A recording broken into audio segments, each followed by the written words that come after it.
Hello everyone, and now welcome to a game, Colorful versus Sock. This game taking place here on Autumn Leaves 2.0. Colorful spawning as the blue Night Elf player on the bottom left-hand side of the map. Meanwhile, Sock spawning as the yellow human on the top right.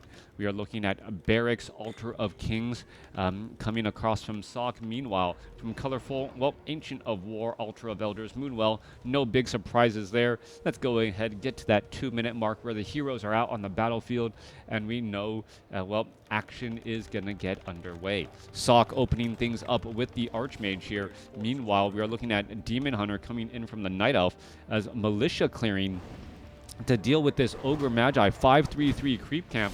Are we going to see a water elemental? Yes, we are. But just got to make sure. Thank you for the sub. Definitely does help as we're looking at the Ogre Magi about to get taken down there. All right, Ring of Superiority, Tome of Knowledge. Demon Hunter going to come across, perhaps try and get a mana burn. No, going to go for Immolation instead. So he hadn't teched an ability, and, well, with all of these units nearby, pretty much said, you know what, let me actually go for Immolation and try to rack up a bit of that damage. Ensnare across by that Footman there, as 4 Stroll Trappers will get cleaned up. All right, Archmage sitting at level 1 really wants to find a way to get to level 2 for that Brilliance Aura, as the Archmage without a Brilliance Aura does not, regenerate mana fast enough. Thank you for the sub. Every sub does definitely help, well, in my current life stage right now. All right. Archmage, Footmen making their way over here onto the bottom left-hand side of the map. Meanwhile, off to the north, no sign of tech to tier 2, and instead we see a tower here at the expo, which means that we should be looking at an expansion attempt. All right, so Autumn Leaves 2.0 trying to get that early expansion. Colorful hasn't really indicated what he's going for yet either. It is a solo Demon Hunter with a bunch of archers out on the battlefield, and now it is up to Sock to try and prevent this from unfolding. Footman now continuing to dance around here. Demon Hunter going to come back around, perhaps try and go after this Footman here, as the Demon Hunter going to able to easily spot this town hall. Now, what is Colorful going to do, and how is Colorful going to respond to this expansion? He is going to decide to tech to tier 2, and he does already have a Tree of Life off to the north, and he is just waiting for it to complete so that he can set up his own expansion in the center portion of the map. Now, remember, Autumn Leaves 2.0, your expansion, the way that they are expanding is actually an older way of expanding, where you're actually expanding towards your opponent. This makes for some interesting engagements. As you're expanding towards your opponent, you're actually going to get into these a lot of these small fights back and forth with very little walking distance between. And, well, we may end up seeing a Footman getting taken out there. Yes, we do. Now level 2 on the Demon Hunter. Boots of Speed, allowing the Demon Hunter to close in on that target there. All right, meanwhile, Archer, is it going to get taken out? Yes, it will. It gives level 2 the Archmage, and Archmage says, I too can take down a 2-supply hero, get to level 2 while wearing Boots of Speed. Well, all right, not enough attacks to finish off that Archer there. Archers, however, are draining these Moonwells, as Colorful is now seeing that 23/50 supply as that Tree of Life lumbers its way towards this expansion. Meanwhile, expansion already up by Sock. Arcane Vault being built here. Tech to tier 2 has been started, and oddly enough, I've said this, Sock could have upgraded this guy to tier 2, given that front outpost a bit more hit points, and also been able to call to arms at the expansion. That is not going to be the case here, as the Archmage now tries to escape away at 173 hit points. As, well, Forest Troll Shadow Priest and Forest Troll Berserker both hired up from this mercenary camp. All right, looking to engage now. All right, a bunch of Footmen getting healed up.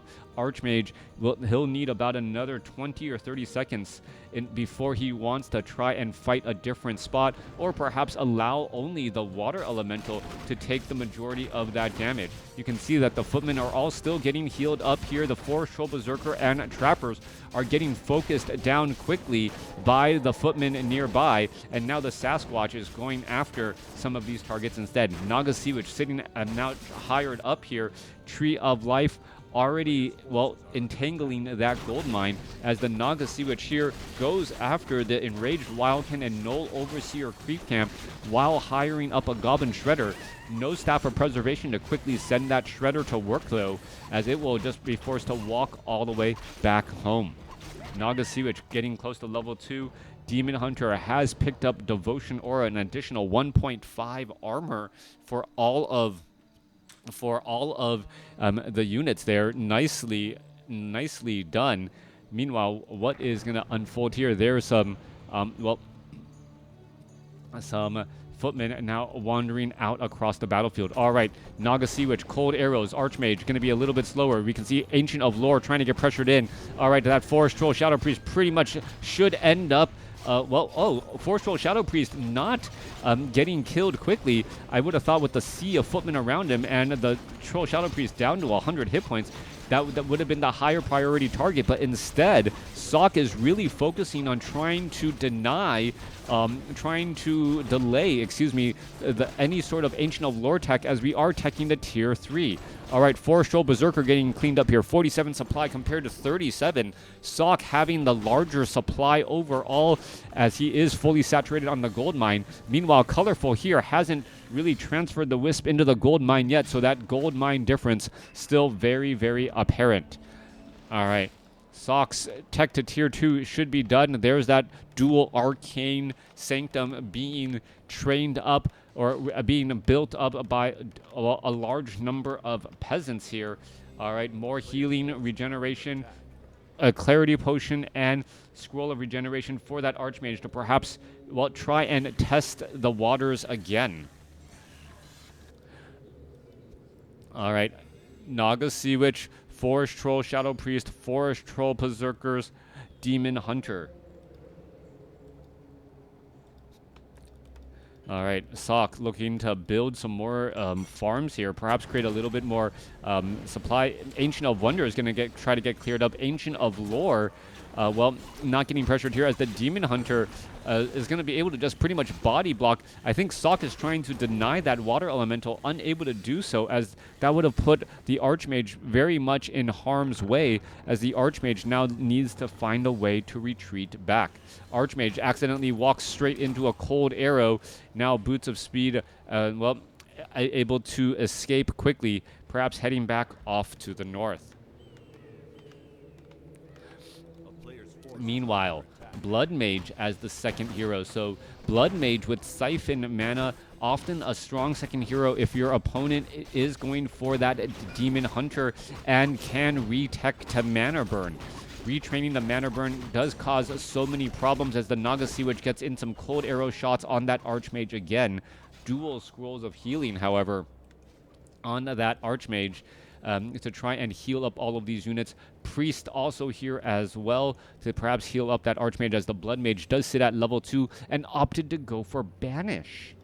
All right, interesting, opting to go for Banish here. Can banish the Kobold Taskmaster and then remove him from the fight, and then siphon mana from the Kobold Geomancers. Not quite sure why he didn't do exactly that. It would have been a little, well, would have been entertaining to say the least, as the Blood Mage already up to 430 mana. All right, Blood Mage gets up to level 3. Archmage is at level 3, going up against a level 4 Demon Hunter and a level 2 Naga Sea Witch. Demon Hunter really taking quite a bit of damage, down to 76 hit points. Naga Sea Witch sent the Demon Hunter home for some rest and relaxations. Rest and relaxation at the spas. Instead gets a rejuvenation as the, well, moon wells were pretty dry. Demon Hunter comes back to still get some of that experience.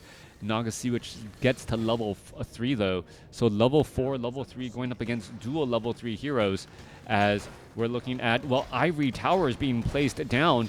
And, well, are they going to upgrade to Guard Towers quickly? That is the question. All right, there's some Arcane Towers and a Guard Tower. Footman with Defend. There's some Siphon Mana and Banish onto the Demon Hunter. Demon Hunter was just standing there, unable to do very much of anything as his mana was getting drained. Blood Mage, well, that's going to end up falling here. Archmage can drop some more water elementals here quickly. Siphon mana into the Archmage should be coming online as the guard towers are, well, the towers are halfway upgrading. All right, there's some more mana burn. Are we going to perhaps see another banish onto the Demon Hunter? Demon Hunter is now banished once more. Could siphon mana away from other targets, give more mana to the Archmage, but Archmage may not necessarily want that as there are plenty of Dryads out on the battlefield.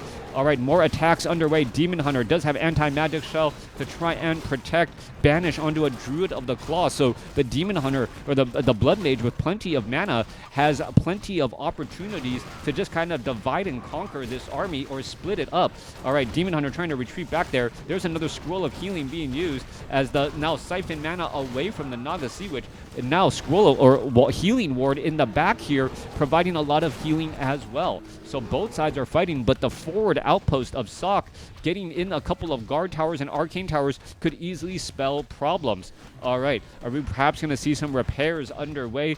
Archmage is nowhere nearby. The priests need a little bit more mana. Where is the Archmage? Archmage needs to get back into position, perhaps buying some more scrolls of healing to outlast his opponent. 69 supply compared to 61. Demon Hunter trying to lead the charge again. We're going to see a banish. No, we do not. There is a Forest Troll, Shadow Priest, and the Goblin Shredder even pushing in on the battle here, trying to just buy a little bit of time. Arcane Tower now under repair as we're looking at more damage pressing on through. Demon Hunter down to 755 as we're looking at another Staff of Preservation for the save here. More damage still just ripping across as the guard towers, remember, 8 to 10 fast damage, 23 to 27 fast damage, as well as we are getting more repairs underway. All right, that's a quick death there. Remember, scout towers have light armor, and towers have light armor while they are upgrading, meaning that the Forest Troll Berserker and all this piercing damage actually does significantly more damage to those towers here.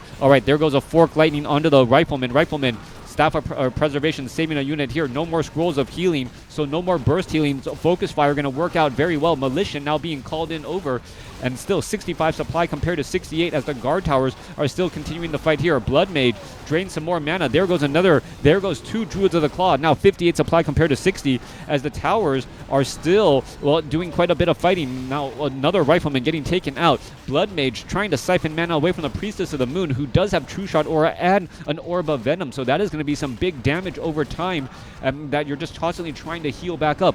Archmage continuing this battle here. Blood Mage sitting at level 3, and we're looking at a level 4, dual level 4 heroes and a level 2 going up against 2 level 3 heroes. There goes a Druid of the Claw though, and who really came out on a top of that fight? Difficult to say. Archmage sitting at level 3, Blood Mage sitting at level 3, Scroll of Regeneration, upgrades 2-0 for the Rifleman, 0-1 upgrades for the Night Elf army, and, the Night Elf base was held onto. That is the key takeaway point here as the Archmage and Blood Mage, realize that they really need to level up. That's going to be easy work as both of them were just slivers of experience away from level 4. Now that they're at dual level 4, what else can happen? I think Colorful's healing wards made the big difference there. I'm adding a lot of rejuvenation and hit points and being able to come back in with just stronger bears as the battle raged on. Without those healing wards, Entangled Goldmine or that Tree of Life could have fallen very, very easily, but now it's a completely different game with that base still operational. 66 supply compared to 65. Priestess of the Moon looking to get to level 3, and Colorful, if he gets to level 3, will have multiple we'll have level 2 True Shot Aura, which is essentially level 2-0 upgrades on those Dryads, or now 2-1 upgrades, as the Null Overseer and Null Assassin here are going to get cleaned up. All right, Demon Hunter is nearby, does see the army is right here, and needs to figure out how much time he has. There goes an engagement. There goes an anti-magic shell. So anti-magic shell, there's a quick dispel there as both sides still fighting. Invisibility, mana burn onto the Archmage. Archmage now being forced to retreat back. Does have a Scroll of Healing, forced to use one, and now going to get an invisibility onto another. There is another mana burn onto the Demon Hunter. Are we going to, well, start to see some banish? No flame strikes, though, against this slowed army of Druids of the Claw, as the Archmage now down to 154 hit points and still looking to get away. All right, Militia coming in to engage here. There's some more attacks. There's some Blizzard. Archmage Blizzard is going to be able to take down some bears. Yes, it is. One bear gets taken out, and a bunch of other bears are currently low on hit points as another round of Blizzard raging down. However, well, not all. Well, the Dryads are immune to magic damage. Another Druid of the Claw could get taken out there. There's some more Siphon mana. Demon Hunter doesn't want to be in this fight at all. May end up getting surrounded. There's a Staff of Teleportation actually getting within range of the Arcane Tower before trying to teleport away. A little bit of perhaps a funny mistake there, not realizing that could happen. All right. What can go down here? This is a very dangerous spot to be in. The Owl Scouts are scouting you, and well, we're going to be looking at the Dire Wolf here. No water elementals. There is a quick drain of mana from that Blood Wolf, or from these two Frost Wolves. The Frost Wolves now slowed down significantly as the Owl Scout is still keeping track here. All right, the Sorceresses, well, getting in the way and surrounding a Granite Golem, and now picking up Endurance Aura as that Dire Frost Wolf falls. Oh, this changes everything. Picking up that very powerful endurance item. All units are going to be attacking faster. Units are going to be moving faster as well. That Django of endurance. Blood Mage also with the boots of speed, as he's the one that needs to duck, dodge, dive, weave, and dodge all of those Dryads attacks while trying to mana drain out the Demon Hunter and perhaps even some of the other heroes as well. All right, that's all going to get cleaned up there. Are we going to see some more mana drain? No, we are not.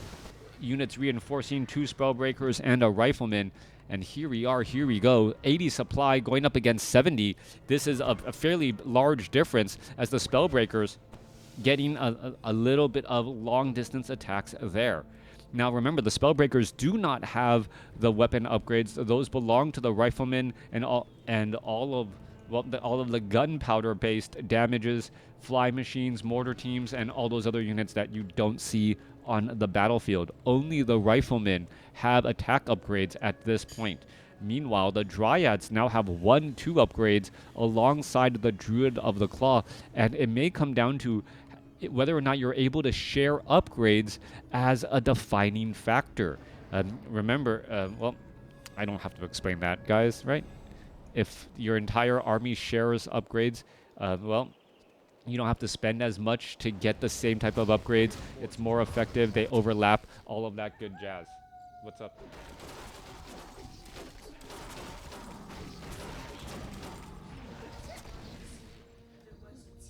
No, it's Night Elf versus Human. Did I say Orc? Yeah, you were saying Frost Wolves did not actually gun. Oh, no, they were creeps. They were these guys. The Dire Frost Wolf creep. Oh, okay, thanks. All right. My daughter's trying to imagine what the game looks like, and she's like, Frost Wolves? Like, right? Like, aren't they an Orc unit? But you're talking about Human and Night Elf. Is it a 2v2, a 1v1? I don't get it. I'm like, no. Frost Wolf. Dire Frost Wolf. Dire Wolves. The Dire Frost Wolf. All right. Yeah. Anyways, coming back around, Sorceress getting picked off there. We're looking at high supply or high upkeep by Sock. So Sock is actually only getting 4 or 8 gold a second right now compared to his opponent's 14. Both sides are going to engage. There's a Banish there. There's Blizzard. If the Druids of the Claw want to get within combat range, well, they need to stand and share that cold damage there, as a Potion of Invulnerability allows the Demon Hunter to be in that position there. More Blizzard raining down, and as that damage from Blizzard just rains down, that is going to cause some real problems as the Blood Mage now gets up to level 5. Siphon Mana, we're looking at more Blizzard. Militia now coming in from the back here. Dryads can't really go up against all of these Riflemen, and without that front line, that could be a major, major problem. Are we going to see some more damage here? 80 supply compared to 68. Priestess of the Moon taking a little bit of damage once more. There's a Abolish Magic there. There's an Owl Scout. And what is going to be unfolding next? All right, Orbs of Venom. There's some Blizzard raining down, but Dryads just do not care about that Blizzard damage at all, being magic immune, being able to fall back and retreat. 80 supply compared to 68. We're looking at 2-3 upgraded Dryads. I wouldn't say bears as well, but there's no bear on the field, only a Druid of the Claw, who should be transforming into a bear here soon. There's a couple of rejuvenations, and the Druids of the Claw wondering, should we go into Druid form yet? Or a bear form yet? Do we want more mana? Is it just going to be drained off of us anyway, as the Goblin Shredder has opened up this map very, very wide for some pressure? All right, Rifleman getting engaged. There's a mana burn there, and, well, are we perhaps going to see some more Banish? There's some, well, raining down raining down Blizzard as the Archmage.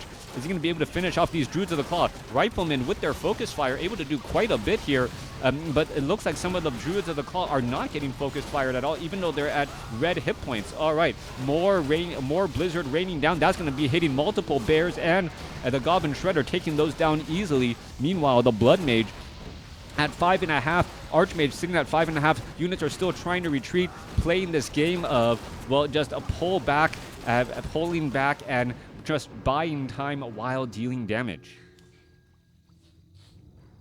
58 supply compared to 60. Sock's army is slightly larger, but pretty much negligible at this point. Do these Blizzards do more friendly fire? Yes. No, Blizzards do deal quite a bit of friendly fire, and the only reason why Sock's Blizzards are doing a lot of friendly fire damage is because, well, right now he's pretty much removed all of the targets on the opposite end that could actually take damage. All of the bears were earlier have just been destroyed by all of that Blizzard damage. So yeah, at this point, well, the Blizzard was there to counter the bears, and job done, but what can it do now?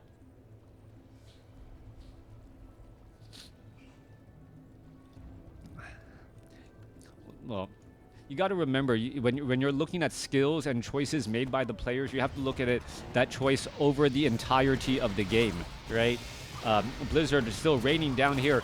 The Entangled Goldmine could end up falling. There's some Blizzard trying to create a little bit of zoning. The Druids of the Claw being forced to walk through it, take a little bit of damage before they even get there, as the, well, Blood Mage now falls back here. There's another round of Blizzard, and the Spellbreakers can, well, take that, will stand in the Blizzard there. As you can see, so much damage getting racked up once more. These Druids of the Claw are now extremely low on hit points. Archmage going to use the Scroll of Healing. He may need to use Invisibility in order to get out, but there could be Owl Scouts here. Archmage is a bit too far, gets taken down, and that was the misstep there. Sock actually backed himself into a corner where the trees were not cut out by that Goblin Shredder, and once it got backed into that corner there, he had no way of escaping, and without a Scroll of Town portal, well, was deeply overexposed. Colorful's high-level heroes earlier on ended up being the difference there, but Sock making a good, strong comeback only to fall short in the very end. Let me know what you guys thought about this game in the comments below.